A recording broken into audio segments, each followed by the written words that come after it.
Keep it alive through these lines I write. I keep it live cause I thrive. I might just blow your mind tonight. I'm so hyped, but it's no hype. From this height, it's direct hits on sight. I'm your type, lend me your ears to show you that there's something in me. I'm not giving up, I'm standing right here, holding these days hostage. And I'll make this my year. We turning fear into love, and the love's in the air. I love doing this cause nothing compares. Nothing can share that same type of feeling when you feeling them flare. They can't catch it, it's havoc. I rip to a tear, switch a scenario on stereos, I leave them impaired. Variables start to change and they're all in my range. I just gotta grab it, it's all mathematics. Every step is drastic, I make it fantastic. I'm trying to take your breath away. Asthmatic. This is live through the stereo. Go and let it blow, blow through the stereo. I'ma let them know through the stereo. Yo, here we go through the stereo, stereo. This is live through the stereo. Go and let it blow, blow through the stereo. I'ma let them know through the stereo. Yo, here we go through the stereo, stereo. Yeah, just nod your head with it, so explicit and vivid. Every image is intricate, intimate. I put my all into it, no scrimmage and no rules. I'm a pro tool, hear my heartbeat, beat into the vocals. I'm so loco, lost my mind, oh no. It's ponderoso, dope, so no overdose, cause it's dope, yo. Man, this is house grown, mixed with some milestones. So I let the style flow down like the Dow Jones, bringing it with some foul tones, letting the crowd know we getting loud, so it's eardrum rudiments. Yeah, we bring it rude again. Move, little hooligan. Music for tuning in, full time to the 10. I'm on my clock like I told you. I'm doing this for dreams we pursuing. Hey everybody, welcome back to the Anti-Media Radio Show. Once again with your host Nick Bernabe here on UCY.tv and the antimedia.org/radio. Thank you all for tuning back in. I'm really happy to be still alive and still being able to broadcast this show. You never know what could happen. I'm not making any predictions or prophecies here, but just saying I'm really happy that this show is rolling on. We've been going at it here for a couple of years now, and it's just been growing and getting better, and we've been getting a lot of loyal listeners and stuff. Really appreciate you guys. And as always, we're going to be reading stories off the antimedia.org. And really just trying to break down all these things going on in the news. There's so many big stories out there, but just trying to bring a different perspective, because if we just allow this narrative to be dictated by the mainstream media, well, we're going to wind up consuming a bunch of propaganda, and people are going to be manipulated. And as we know, the big issue here is these media companies are all owned by like 6 large corporations who have vested interests in all kinds of things, like the empire, the military-industrial complex. They play favorites with the politicians and all that. Anybody listening to our show knows that we equally dislike all politicians for the most part, especially all these mainstream candidates like Trump and Hillary Clinton. You won't find us praising any of them, except for like the very rare occasions, but just in general, I'm saying. We're going to get through some of this news pretty quickly tonight because we've got a guest that's going to be joining us halfway through the show. That was actually a protester in Dallas when all that mayhem started breaking out, and she's going to be joining us to talk about what she went through, and we're going to, kind of pick her brain for her thoughts on what's, the situation here in the United States right now, because it is getting pretty hectic. Everyone out there knows that something's brewing, and I think we could all feel that. So we're going to be breaking that down tonight. First, let me introduce my panel. My longtime co-host, DB Schwartz, is joining us tonight. What's up, DB? Hey, Nick. Same kind of stuff's going on up here, with the protesting, and they shut down the I-94.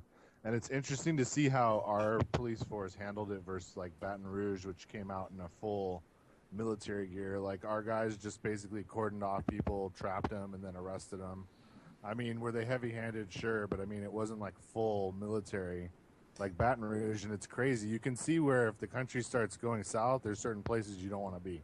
Baton Rouge, man, I'm looking at those videos. We shared one of them last night on the Anti-Media Facebook page from Revolution News, and fortunately it picked up a lot of steam. It had like 4 million views last time I checked. But, man, that looked like the occupying army that we've all been warning about, dude. That looked really bad. Really And bad. it's all in the South too. I mean, they're getting ready with these constitution-free border zones, and they're concentrating heavily down there. You can see it. Yeah, dude, really ugly down there in Baton Rouge. Really heavy-handed, man. Really heavy-handed. Nasty. Let me let this siren go by. We live in a really awkward area where there's sirens going by all the time. It's not the worst neighborhood in the world, but it's not the best either. Anyway, also joining us tonight, our amazing journalist, Claire Bernish. What's up, Claire? Not much. What's going on? Hanging in there. So before we get into a couple of the stories that you wrote recently, because you've been really breaking this stuff down and taking a real analytical and kind of observant look at this stuff, how do you feel about this general situation that's been popping off since late last week? I think that this is kind of the end of where this country is united on anything. I mean, we're just in too many directions, and it doesn't seem, I mean, we're at that stage where diplomacy has not worked. So it seems like we can only go down from here, or apart at least. Interesting. So we're going to talk a little bit more about your articles. First, I want to introduce another one of our amazing journalists, Jake Anderson. What's up, Jake? Not a whole lot. Yeah, not a whole lot. Well, it's better than a bunch of bad things happening, right? So, Jake, you have a great article out today, too, regarding some of the technology threats that we may be facing on police accountability. We're going to talk about that. First, I want to go back to Claire, because you can only join us for a few minutes tonight, but you have two great articles. First, let's start off with your article on Black Lives Matter. And the title of the article, we published it yesterday. Actually, we published it 2 days ago. Is called Propaganda and Activism, What You're Not Being Told About Black Lives Matter. And, you know, everybody has an opinion on Black Lives Matter. Everyone thinks it's one thing or another or this or that, or, you know, everybody's got an opinion. But the problem is people form opinions without actually knowing what the group actually stands for, and you know what their actual platform is and what they actually believe in, what they're trying to accomplish. And Claire, you wrote an article kind of breaking through all this propaganda, misinformation that's out there, because you know the right wing has been trying to demonize Black Lives Matter as some kind of terrorist group. Rudy Giuliani recently called it openly a racist organization and things like that. What is the actual message behind Black Lives Matter that people actually should be aware of? It's really, Black Lives Matter is really about leveling the playing field. You know, people like to pull up statistics all the time about groups that are targeted by police and such like that, but even though there are fewer African Americans killed by police, the percentage of the population it's a drastic difference. They are targeted. It's a proven fact over and over and over again. It's not racist to say Black Lives Matter. It's not, exclusive to say Black Lives Matter. All it is saying we would like to be treated the same way as everybody else, to be seen the same as everybody else. And I don't know, it's a really inclusive and positive group. It's not militant by any stretch of the imagination. In fact, after the Dallas shooting, or the murders of the police officers, Black Lives Matter actually changed their website, and it only would open on one page, and it was a tribute saying, end the violence all the way around. So, that really needs to be put to rest. I'm not really sure where people are getting that idea at all. So, people like to say, well, just by their name, just by saying Black Lives Matter, that, it's exclusive, and it's basically saying that, other people of other races matter less. Is that the case? No, it's not the case at all. There's kind of an unstated too, Black Lives Matter too. It's not only, white lives matter or brown lives matter, whatever it is. It's not only all these other groups. It's saying that we also matter. Don't forget about all of us. We're not being treated the same way in society. There's systemic racism still in place that has been here since, I will say since Jim Crow at least.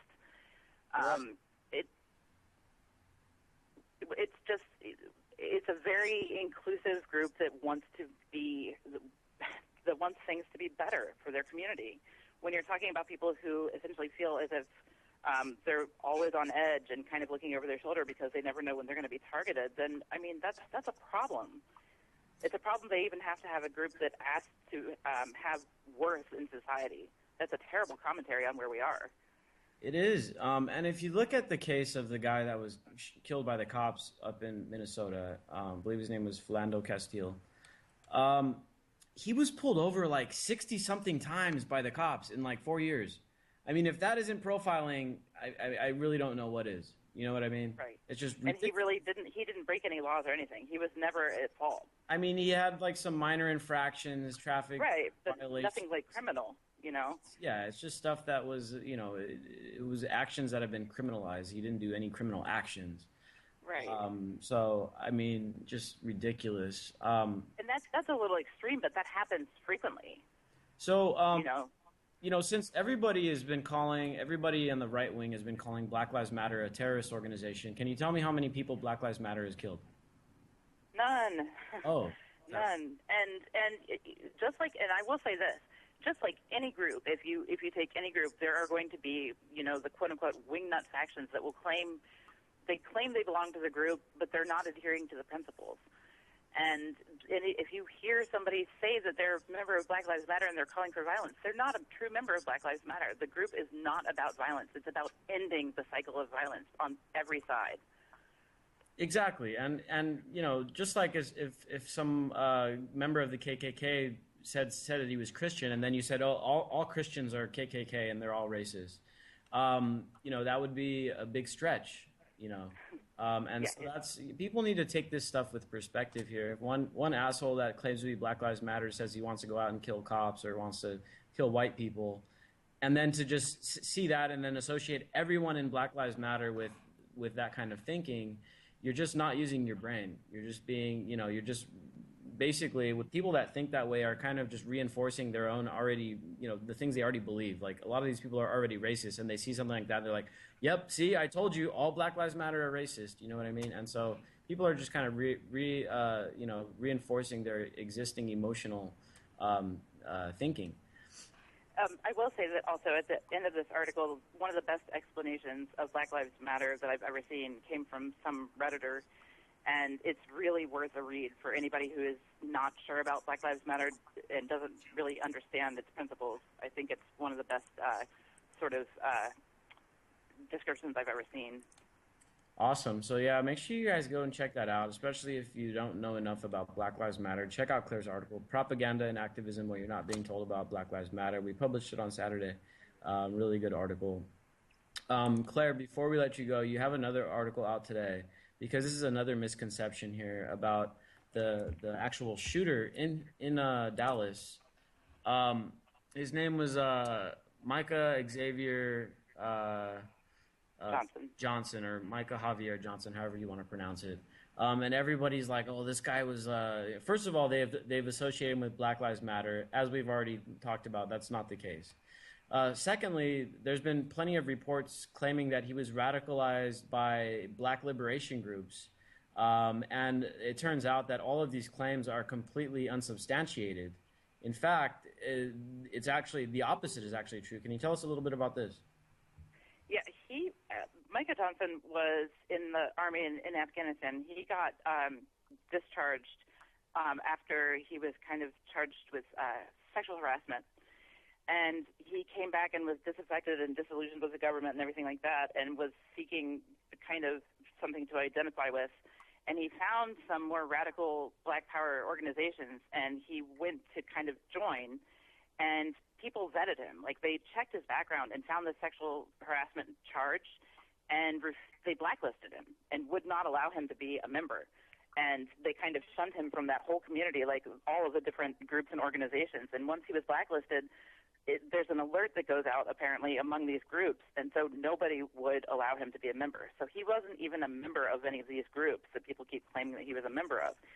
He wanted desperately to be involved in them, and he kind of tried to associate with them, but he was not a member. So he was kind of a lone wolf. And what it sounds like from his family and from his friends, he eventually, like with the shooting of Mike Brown in Ferguson, Missouri, he kind of had a break and became enraged, and that was when he kind of stopped talking to a lot of people and went into his own world.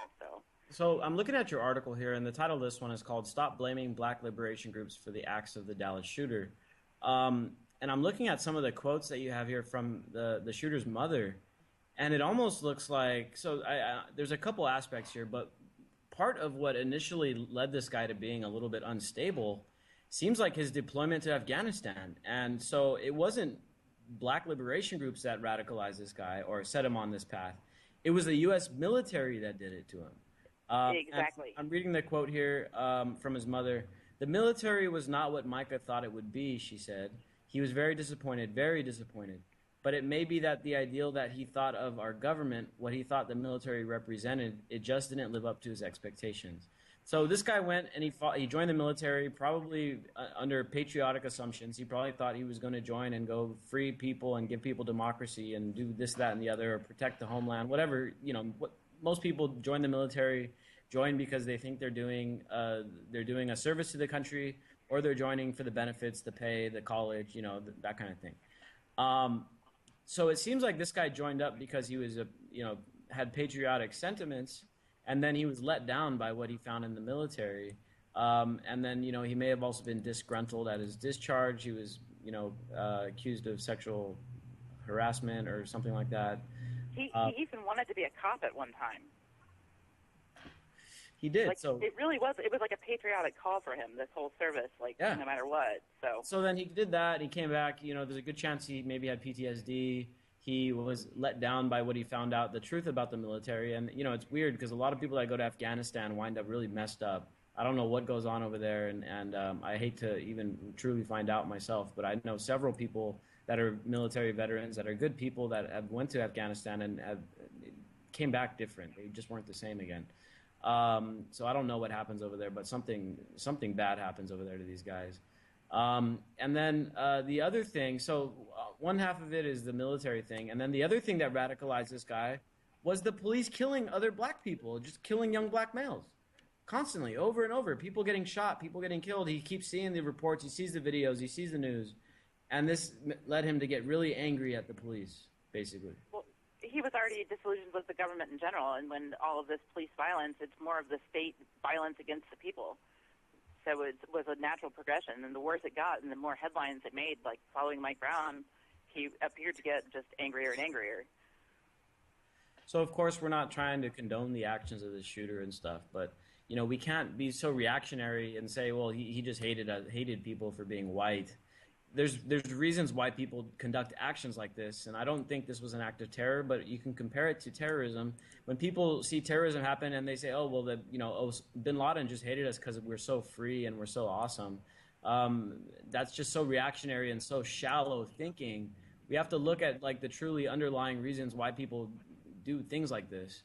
And there you have it. This is basically breaks it down. And he was probably an unstable individual. He probably had PTSD. He was radicalized by police killings and being in the military. I mean, there's not much more to it than that. It was not black liberation groups. He was not allowed to join into these black liberations groups because they do background checks, and they found out that he had some kind of sexual harassment charges, and they said that he couldn't join. So anybody saying that kind of stuff is basically talking out of their ass. They're listening to too much Rush Limbaugh.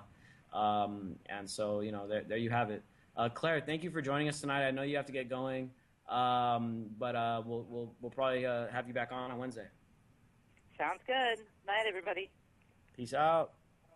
So we're gonna delve some more into this issue of what went on in with these killings in Dallas a little bit later when we get our guest on in 15 minutes or so. I want to go back to Jake first because, Jake, you got another article up on the Anti-Media today regarding a new patent from Apple, and the ACLU and other rights groups are kind of up in arms about this thing because they're saying that this new patent could actually allow for cops to remotely disable your phone from recording them if they want to, and even worse than that, I mean, it could be used in a much more widespread situation, riot control, putting down civil unrest and different things like this. Jake, can you tell us a little bit about this technology? Yeah, the code name for it is Apparatus and Methods for Enforcement of Policies Upon a Wireless Device. It's a great name for a patent, and it's ostensibly for the purposes of copyright protection, and that's how a lot of these kind of draconian measures are starting to get pushed through right now is under the auspices of, oh, we're protecting copyrighted material. So, for example, with this one, it's a patent that would allow like a venue or a concert people to shut down smartphones recording a concert.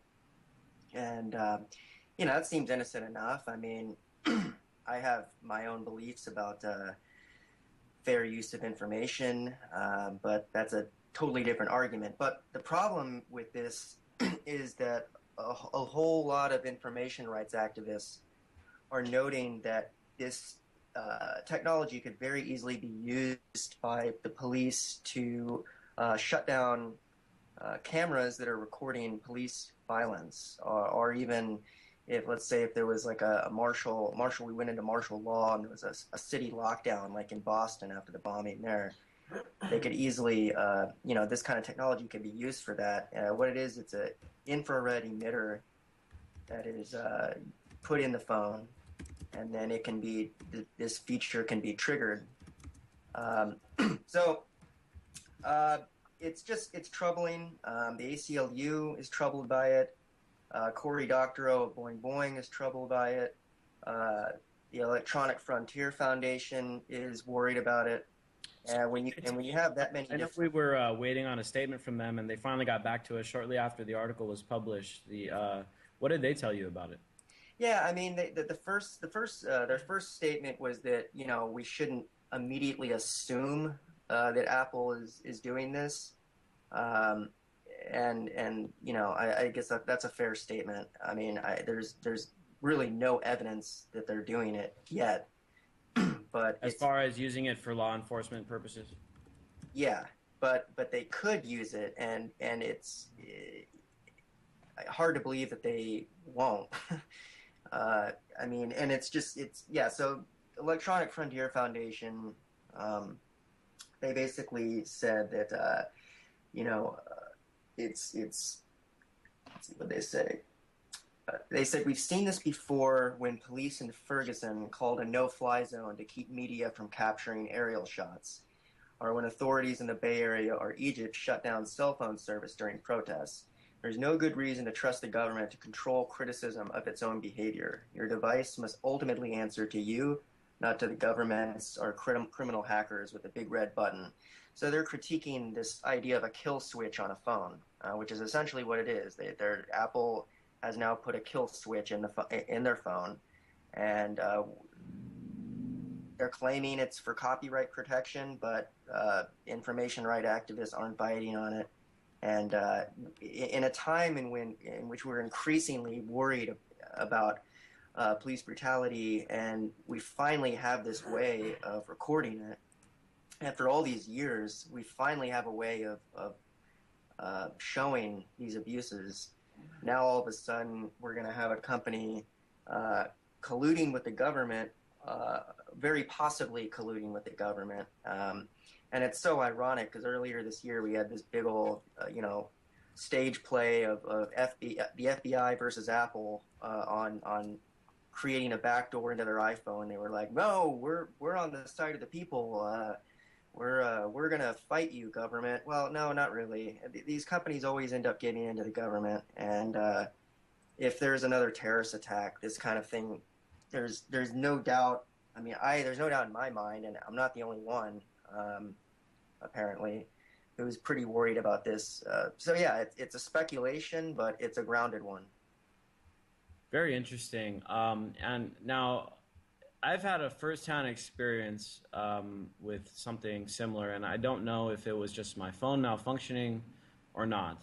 But during my early days of protesting, I would say back in 2012-ish, 2013 maybe, we had a local protest here in San Diego regarding shutting down the Federal Reserve. And it was me, and I mean, it was only a dozen or 2 dozen of us out there protesting because not many people really know or care about the Federal Reserve, even though it is probably one of the single greatest issues that are affecting the United States economy and foreign policy and stuff. Anyway, we were out there protesting, and since San Diego doesn't have a Federal Reserve branch, we were actually just going from bank to bank in downtown San Diego and kind of protesting in front of each bank. And there was like 6 or 7 of them that we went to. But we noticed that there was this car that would keep on, pulling up on the sidewalk and parking kind of about like a half block away from where the protest was. And finally we went up to them, and I took out my phone and I started recording, and we started asking them questions, and we found out that they were undercover cops or some kind of law enforcement. I'm not sure, because part of the protest was also at the federal building. They may have been some type of federal security officers or something like that. But the interesting thing was that when I went up to them, my phone stopped recording once I got within like 10 feet of them. And we were talking to them for like 2 or 3 minutes, and then I'm walking away, and then I was assuming that my phone was my video was working the whole time. And as soon as I walked away and went back to the protest, I stopped recording. Later on, I went back to watch the video, and the video mysteriously cut out. It showed as I was walking up to them, the video was working. And then once I got close to the car, the video cut out. And then when I was walking away, the video came back on. So it was really, really interesting. So I'm curious to know whether or not law enforcement may already be may already have this kind of technology at their disposal. Yeah, they very, very easily could. I'm surprised we even know about it, frankly. But yeah, it's troubling, because one of the only ways we have right now of policing the police is through reappropriating surveillance and turning it back on the government. And that's what Cory Doctorow talks about in his novel Little Brother, which of course is a direct euphemism of Big Brother. Instead of Big Brother, big giant government looking down on us, we have Little Brother, which is the little tools around us that we now have to turn the tables on government. But now, it's just this constant war of attrition between technology and the government. And this is yet another example of how the government could get their big ass in there and mess up an option people have for only tool basically for holding these cops accountable, because right. They're not held accountable by that and the internet. And we've seen. I mean, we've already seen what are the two technologies that are starting to really get in the crosshairs of the government: the internet and smartphones. It's not a surprise. Talking about that, we just had an example of censorship on the internet with the Philandro Castile video, the guy that was shot by police in Minnesota. The video, his girlfriend kind of went live on Facebook right after he was shot. And that video was taken down by Facebook. I can't tell you how many times. I mean, it was repeatedly censored, probably thousands of times. But finally, after pushback, they allowed the video to stay up. So yeah, I mean, they've already shown the willingness, and they've proven that they're willing to censor the internet and censor websites and censor stuff on video. So the next logical step is preventing video from even happening, and this is what this Apple patent that's been applied for could actually accomplish. Hopefully that's not how it is used, but you never know, man. Like you said, you never know. We're going to be joined by a special guest that was actually in Dallas when the shooting started happening in a few minutes. First, I want to just mention a couple other news stories. Tomorrow, Bernie Sanders is making a big announcement. I wanted to get DB's take on this because Jill Stein also recently came out and said, you know what, I'd let Bernie Sanders take over the green ticket under certain if they cut a deal and made certain arrangements, she would let Bernie Sanders run as the presidential candidate for the Green Party, which would be really interesting. I mean, if Bernie Sanders and Jill Stein teamed up and they were running against Trump and Clinton, I honestly think they could even win. I mean, that would be very, very interesting. Bernie's making a big announcement tomorrow. A lot of talk about that he's going to be endorsing Hillary Clinton, though, which would be a huge letdown for, I think, a lot of the Bernie Sanders people, especially the Bernie or bust crowd. DB, what do you think he's going to talk about tomorrow? I don't know, man. I mean, it can go 3 ways. He can endorse her. If he endorses her, it's going to be strictly pragmatic. He has his own legacy, his own family, his own pension. He has other things he has to worry about. And if he really truly thinks he can change it from within, then maybe he'll try. I don't know. He could also just announce he's leaving the party. I doubt he does that before the convention. It's probably more likely he's going to say he's going to wait all the way until the convention and contest it than actually concede tomorrow, because there's really no point unless he's being offered the VP, which is actually Plan D. And if that's what the press conference is about, then it makes a lot more sense, and he's doing it for political reasons, obviously. And if Hillary's indicted, then he's the new president. So there's a lot of maneuvering going on. I mean, yeah, the military and Wall Street are kind of in bed on Hillary, and they both want her. But there's a lot of people in the military also that don't want her because they don't want to go to war against Russia. And that's what it's coming down to. That's true. I think the brass, maybe the brass up there are probably backing Hillary Clinton, the NATO people and all the geopolitical people. And then, of course, Wall Street and stuff is overwhelmingly backing Clinton over even Trump. And they're all kind of been angling to get Hillary Clinton in the White House for a long time, regardless of the stuff that she's been accused of doing. And as we pointed out in the anti-media a couple days ago, I mean, she committed perjury. That's not a small time crime. That's big time. What the guy was going to say was that the Clinton Foundation is probably in the crosshairs, and why go after her when you can take it all down? Now the problem is you take the entire government down because they're all tied in together. And I think what's being geared up. I thought for a long time our economy was going to collapse, and that's what Dallas and Baton Rouge and that kind of thing was about. But honestly, what I actually think is going to happen is that the military-industrial complex is going to realize that our own government is so corrupt and it is so compromised, and it has basically eroded any kind of an edge that we used to have after the Cold War ended as far as our military goes, because they've been embedded so hard by China, by Russia, by North Korea, by Iran, that we have too many enemies, we're stretched too thin, and there's a very good possibility we could lose a war. And I think people in the Pentagon realize if we lose a war, America's over, right? I mean, we're truly and finally over. And that's the end of that game. And I don't think they want the game to end at all. No, not yet. They're not ready for that. And that's why they're another news story we have. The longest war in U.S. history just got at least 4 years longer. NATO is committed to keeping troops in Afghanistan until 2020. That's going to make that war about 19 years. It'll probably even go on after that unless these guys wise up and pull their heads out of their asses. Remember, France was in Vietnam for 30 years. So don't be surprised if we end up there for like 30 years. Yeah, and we know how that ended for France. I mean, they got their asses kicked. Then we went in there and tried to clean up their mess, and we got our asses kicked. And so bad ideas. I think a lot of what goes on with these permanent occupations, it's not that it's in the best interest of the American people. It's like these guys that make a shitload of money from these things, like Afghanistan, like the war in Afghanistan. They make a lot of money from that. The American public, the taxpayer, loses a lot of money on that because we got to pay for it all. But there's a handful of corporations that kind of privatize all of the profits over there that they get, and so they've got an interest in really keeping that thing going.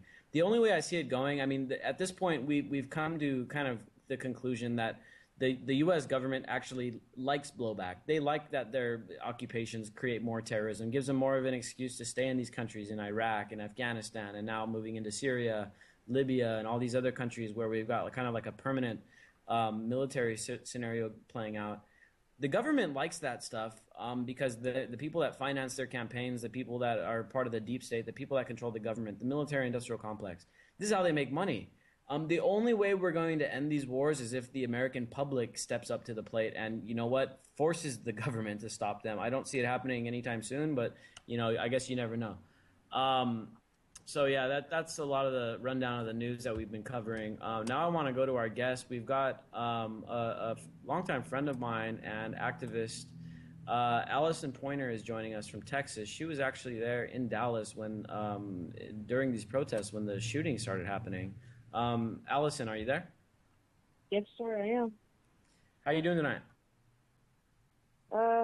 just tired, but still going good. So yeah, it's I'm still. I just like well, I said earlier that I wasn't in the mood with dealing with people that have to continue to explain, why Black Lives Matter and all that sort of stuff. So yeah, I, you know, Yeah, it can be frustrating. We were talking about that here at the beginning of the show. We got a couple great articles on it, on the topic, and really to counter through a lot of this propaganda and just emotional reactionary rhetoric that we see sprouting up in the media, with whether it's Giuliani or Rush Limbaugh or any of these assholes, or then just people on social media that are just uninformed and don't know what they're talking about. exactly. So I'm really happy that you're safe. I was following your updates from Dallas when it was all going down, and you wound up holed up in a restaurant or something, right?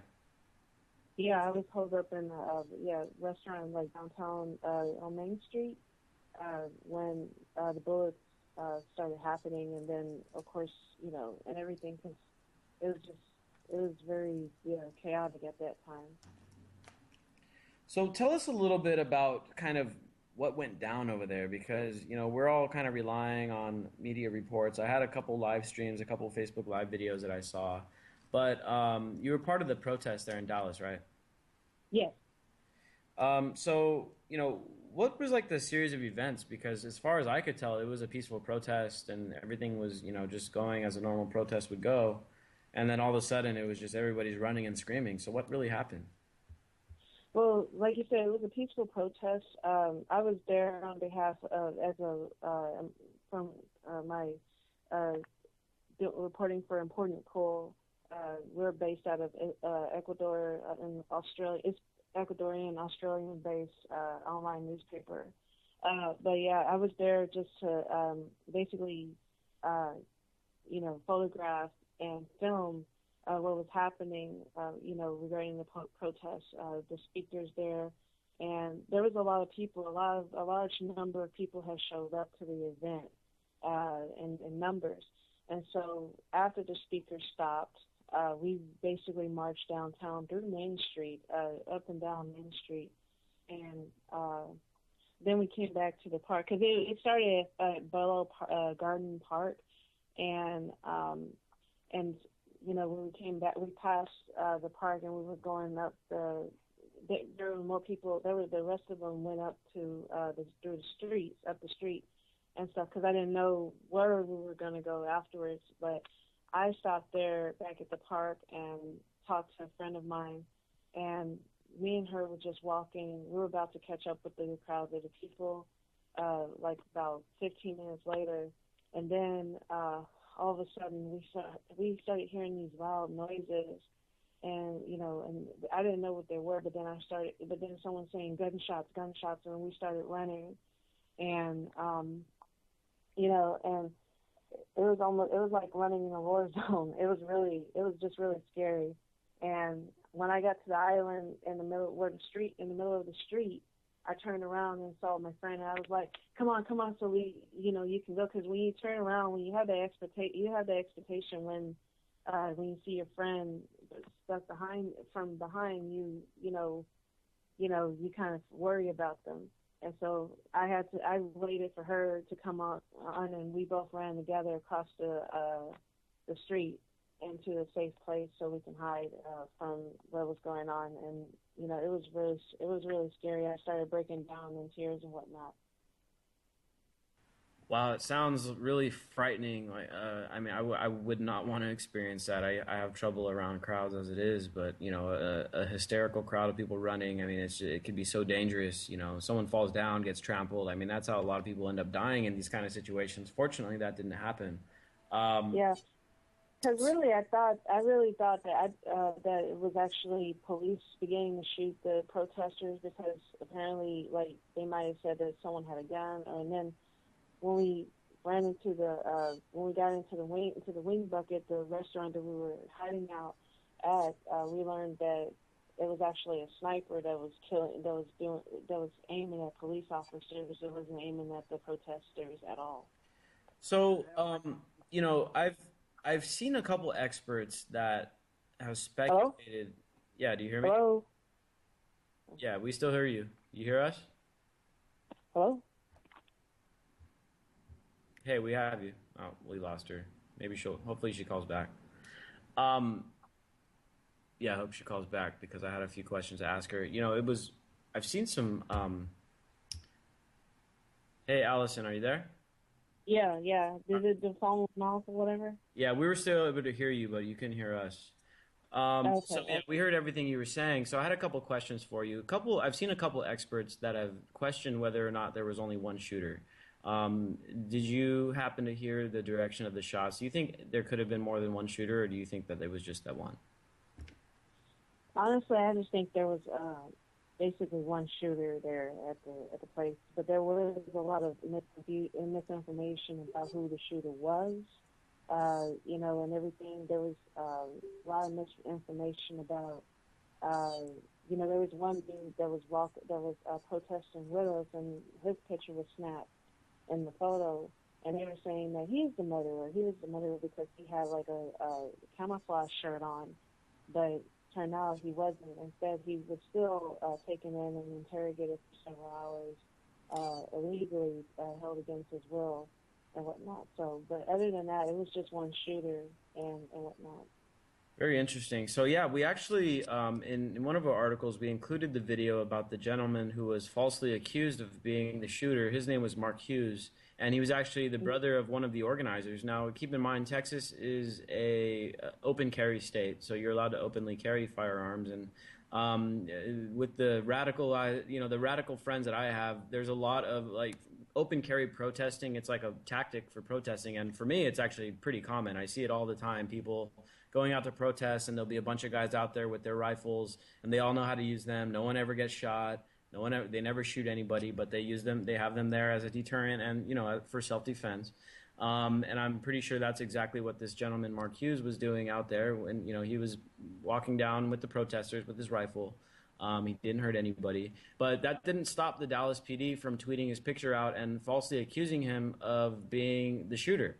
And this tweet was retweeted several thousand, tens of thousands of times, rather. And then, he was taken in, interrogated. They actually lied to him. He was on video. In one of our articles, we have the video in there. And the police lied to Mark Hughes, and they said, hey, look, we have video of you shooting people. We have witnesses that say that you were shooting at people. Why don't you just confess to this crime? And he was like, well, what are you guys talking about? He's like, I was there the whole time. As soon as I found out that you guys were supposedly looking for me, I went right up to the police, gave them my gun, all that stuff.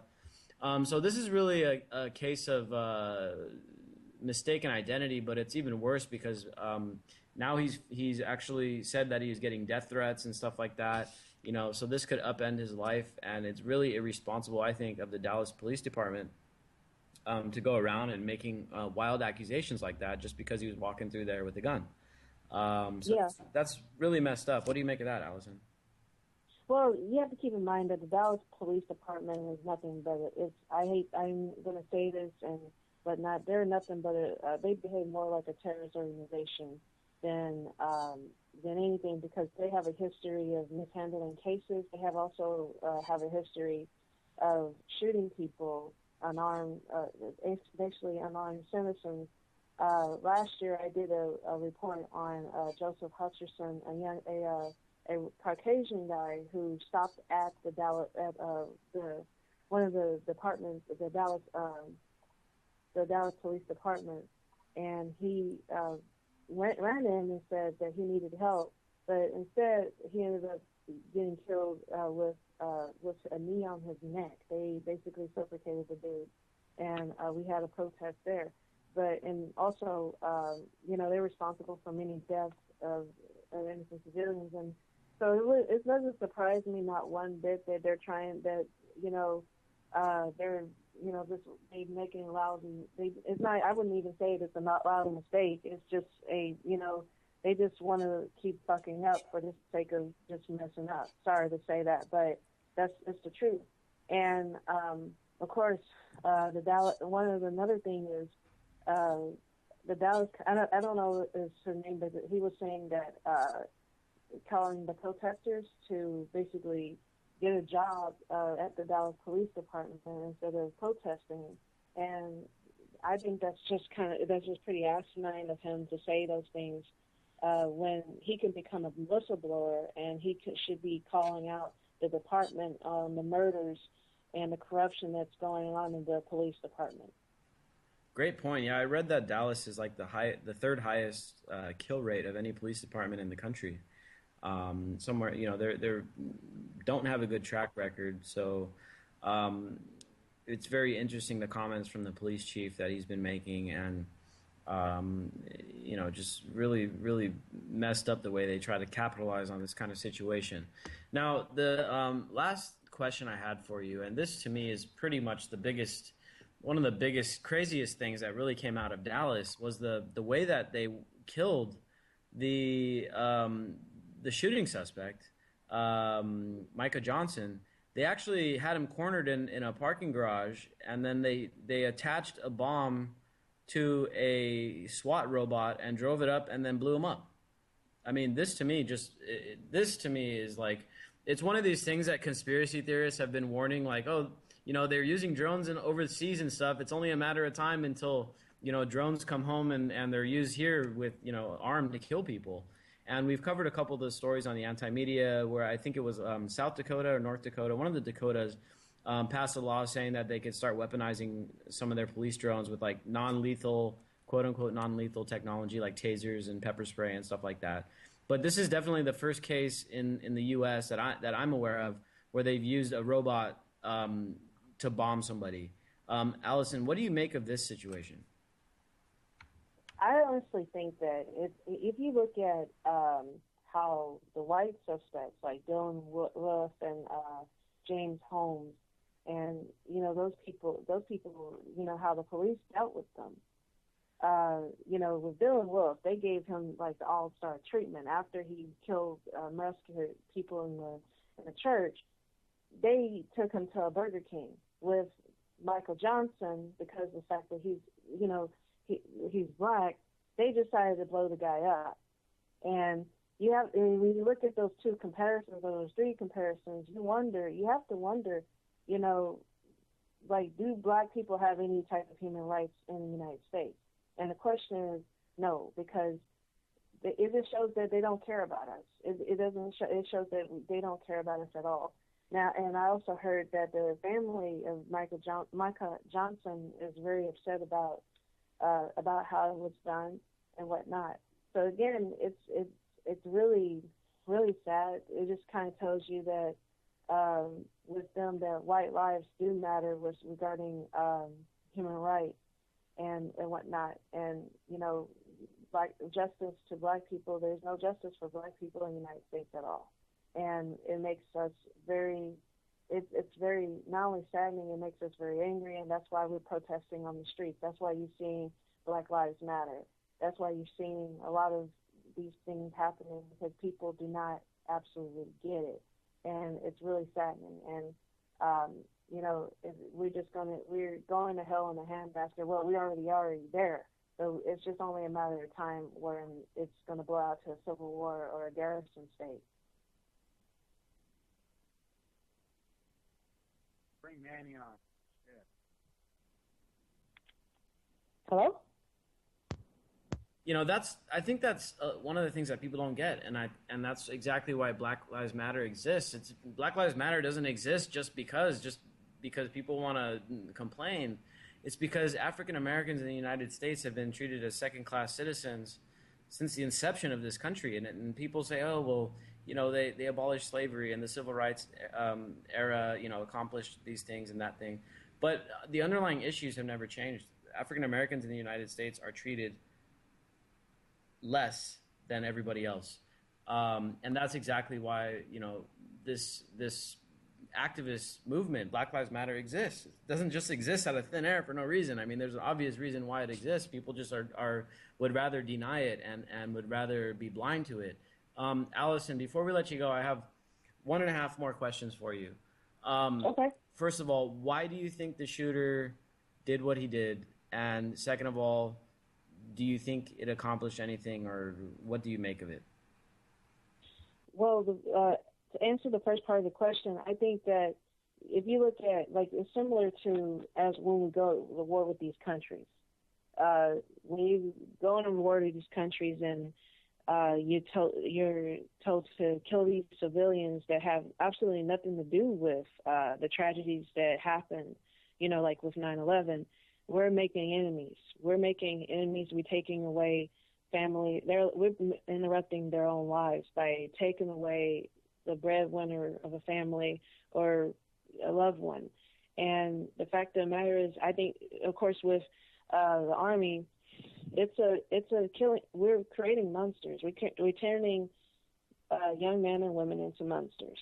And then as they come back, before they go, we're telling them that you can get a job, you can make this amount of money, and da da da da da. And when they come back with a missing limb or whatnot and PTSD, we're telling them that, we don't want to give you a job or anything. So, and whatnot. And I think it was frustration. And of course, with it's like the movie Full Metal Jacket. They created him out to be a monster, and he was angry. He was very angry. And the thing is, I had a prediction about this. A lot of people had a prediction that there were going to be police who were going to there was going to be like just a war against citizens and the police because of, the police, they just keep doing what they're doing. Now, I don't condone what he did, but I think that it was the camel that broke the camel that broke the straw's back, the straw that broke the camel's back. Sorry. Yeah. And it's the thing about it is, like, they have to have some sort of reform. The police has to have reform. Every time we see a black person who has been killed by police, we don't ever see the police saying, "Hey, we're sorry," and this and that and the other. We will work on ourselves and da da da da da. We don't see that. Instead, we see Muslims. We see ourselves saying we're sorry about our actions and da da da da. We shouldn't be apologizing for being human beings. We shouldn't have to be. We shouldn't be apologizing for being human beings and doing what we need to do, going to school, going to the supermarket, or anything. We shouldn't have to apologize for minding our own business. And the thing is, the police, if anything, the police need to be apologizing for their actions and stop behaving like terrorists, because we're not the terrorists, they are. We're not the ones that are being aggressive, they are. And it's until then, people are still going to have those attitudes about the police and whatnot, and they're the ones that need to change. Allison, great point. I agree with you wholeheartedly. First of all, I think the guy, he was sent to Afghanistan. According to his mother, he was let down by the military. He probably had PTSD when he came back, and then he falls into the same trap that all these veterans fall into when they get back. They're sold on a sack of lies. They're told they're going to get educated, they're going to get this, they're going to have benefits, they're going to have this, that, and the other. I know from firsthand experience with someone in my family who went to Afghanistan in the Army. You get back and they try their best to not do anything for you, and when they do finally do something for you, they throw a bunch of pills at you. They give you a bunch of pills and they say, "Okay, here you go." And, if you really want to get like therapy or anything like that, you got to fight for it. You really got to like beg these guys. And, as it is, people don't like to admit that they need therapy, that they need psychology and stuff like that. They'll take the pills, they take them. And if they work, they work. If they don't, they don't. And then, of course, the blowback. And as you mentioned, just like what goes on overseas, we go and we take over countries in the Middle East or overthrow their governments, and we kill their people's family members with drone strikes in Pakistan and Yemen and all over the place. And then what do we expect? Their family members to be happy with us, to thank us for what they've done? And this is what's going on in all across the United States, and especially in the black community. People are losing their loved ones. People are seeing what's going on with the police. There's no perceived justice when it comes to the police. They're never held accountable. They're almost never, charged with the killings. They almost always get away with it. And so the frustration just keeps building, and it's like textbook blowback. And I think you're completely right on that. Anyway, Allison, thank you for joining us. We're gonna I'll have a YouTube link to send you tomorrow morning of the show if you want to share it. And thanks again for coming on, and we'll probably invite you back on the show sometime soon. All right, thank you again. Thank you. Thanks a lot. We'll talk to you later. All right, bye. Oh man, interesting conversation, and it sounds like she's kind of seeing this scenario the same way we're kind of seeing it. It's just really tense. It set a new precedent, right? Didn't it? It did, I think.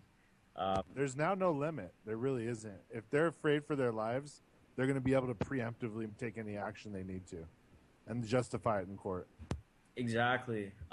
You know what? And this scenario has played out time and time again throughout history.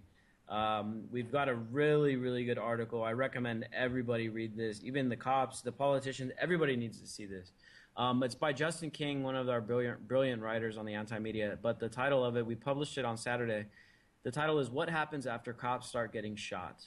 And it talks about the cycle of insurgency, and that's what's going on right here in the United States now. When something like this happens, just like you said, DB, what we can expect to happen next is heavy-handed, even more heavy-handedness by the cops. And when that happens, there's going to be even more blowback. And it's a cycle that just starts getting darker and darker to the point where it's like a full-blown type of open rebellion. And that's what could... And there's a lot of extremely legitimate grievances and even logical reasons why this country should probably be, honestly broken up into cultural territories. It really should. But you have to understand, though, that this is also a maneuver being used by the two world powers left in the world that are looking like they're trying to get something going simultaneously against us. So if we have major civil unrest inside of the U.S. and then we're attacked twofold across the world by the other two superpowers, man, I mean, this is what we got lined up.